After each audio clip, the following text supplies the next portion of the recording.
Hi hello ನಮಸ್ಕಾರ. ನನ್ನ ನಲ್ಮೆಯ ಕನ್ನಡಿಗರೇ, ಇಂದಿನ ಮಾರುಕಟ್ಟೆ ವರದಿಗೆ ನಿಮಗೆಲ್ಲ ಸ್ವಾಗತ. ನೀವು ಪ್ರತಿದಿನ ಬೆಳಿಗ್ಗೆ ಎದ್ದ ತಕ್ಷಣ ಚಿನ್ನ, ಬೆಳ್ಳಿ, ಪೆಟ್ರೋಲ್, ಡೀಸೆಲ್ ದರ ಜೊತೆಗೆ ಅಮೇರಿಕನ್ ಡಾಲರ್ ಎದುರು ರೂಪಾಯಿ ಮೌಲ್ಯ ಎಷ್ಟು ಅಂತ ತಿಳ್ಕೊಬೇಕಾ? ಹಾಗಿದ್ರೆ ಈಗಲೇ ನಮ್ಮ ಕನ್ನಡ ಅಡ್ವೈಸರ್ ಚಾನಲನ್ನು ಸಬ್ಸ್ಕ್ರೈಬ್ ಮಾಡಿ, ಫಾಲೋ ಮಾಡಿ, ಮರೆಯದೇ ಬೆಲ್ ಬಟನ್ನ ಕ್ಲಿಕ್ ಮಾಡಿ. ಈ ಮಾಹಿತಿ ನಿಮಗೆ ಉಪಯುಕ್ತವಾಗ್ತಿದೆ ಎನ್ನದಲ್ಲಿ ಒಂದು ಲೈಕ್ ಕೊಡಲು ಮರೆಯದಿರಿ. ಈ ಮಾಹಿತಿಯು GST, ವೇಸ್ಟೇಜ್, ಇತರೆ ಚಾರ್ಜ್ ಹೊರತುಪಡಿಸಿದ ಮಾಹಿತಿಯಾಗಿರುತ್ತೆ. ಮನುಷ್ಯನ ಜೀವನದಲ್ಲಿ ಚಿನ್ನ ಬರೀ ಲೋಹವಲ್ಲ, ಅದು ಭವಿಷ್ಯದ ಭದ್ರತೆ ಮತ್ತು ಸಂಪ್ರದಾಯದ ಸಂಕೇತ. ಮದುವೆ ಇರಲಿ, ಉಳಿತಾಯದ ಆಲೋಚನೆ ಇರಲಿ, ಹಳದಿ ಲೋಹದ ಮೇಲೆ ಕಣ್ಣಿಡುವುದು ನಮ್ಮ ರೂಢಿಯಾಗಿಬಿಟ್ಟಿದೆ. ಹಾಗಾದರೆ ಇಂದು ಕರ್ನಾಟಕದಲ್ಲಿ ಬಂಗಾರ, ಬೆಳ್ಳಿ ಹಾಗೂ ಇಂಧನ ದರಗಳು ಹೇಗಿವೆ? ಅಮೇರಿಕನ್ ಡಾಲರ್ ಎದುರು ನಮ್ಮ ರೂಪಾಯಿ ಮೌಲ್ಯ ಎಷ್ಟಿದೆ? ಬನ್ನಿ ನೋಡೋಣ. ಮೊದಲಿಗೆ ಆವರಣ ಪ್ರಿಯರ ಗಮನಕ್ಕೆ, ಇಂದು ಕರ್ನಾಟಕದಲ್ಲಿ ಚಿನ್ನದ ಬೆಲೆ ನಿನ್ನೆಗೆ ಹೋಲಿಸಿದರೆ ಸ್ಥಿರವಾಗಿದೆ ಅಥವಾ ಸಣ್ಣ ಇಳಿಕೆ ಕಂಡಿದೆ ಅಂತ ಹೇಳ್ಬೋದು.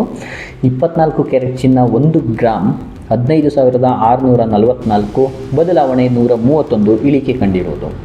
22 ಕ್ಯಾರೆಟ್ ಚಿನ್ನ 1 ಗ್ರಾಮ್ ಬೆಲೆ 14,340, ಇಳಿಕೆ ಕಂಡಿರೋದು 120 ರೂಪಾಯಿ ನಿನ್ನೆಗಿಂತ.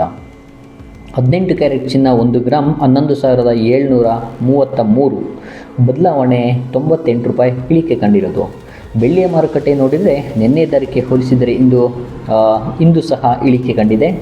ಇಂದು ಬೆಳ್ಳಿ ದರ 1 kgಗೆ 2,68,000 ರೂಪಾಯಿ, 1 ಗ್ರಾಮ್ಗೆ 268 ರೂಪಾಯಿ, ಬದಲಾವಣೆ 7 ರೂಪಾಯಿ, ಇಳಿಕೆ ಕಂಡಿರುವಂಥದ್ದು. ಇನ್ನು ಆರ್ಥಿಕತೆಯ ಮೇಲೆ ನೇರ ಪರಿಣಾಮ ಬೀರುವ ಇಂಧನ ದರಗಳ ವಿಚಾರಕ್ಕೆ ಬಂದರೆ ಅಲ್ಲಿ ಯಾವುದೇ ಬದಲಾವಣೆ ಆಗಿಲ್ಲ. ಕೊನೆಯದಾಗಿ ಅಂತಾರಾಷ್ಟ್ರೀಯ ವಹಿವಾಟಿಗೆ ಅತ್ಯಂತ ಮಾರುಕಟ್ಟೆ ಮುಖ್ಯವಾದ ರೂಪಾಯಿ ಡಾಲರ್ ವಿನಿಮಯ ದರ ನೋಡೋದಾದರೆ, ಭಾರತೀಯ ರೂಪಾಯಿ ಅಮೇರಿಕನ್ ಡಾಲರ್ ಎದುರು ಇವತ್ತು 90 ರೂಪಾಯಿ 72 ಪೈಸೆಗಳಿಗೆ ವಹಿವಾಟನ್ನು ನಡೆಸಿರುವಂಥದ್ದು.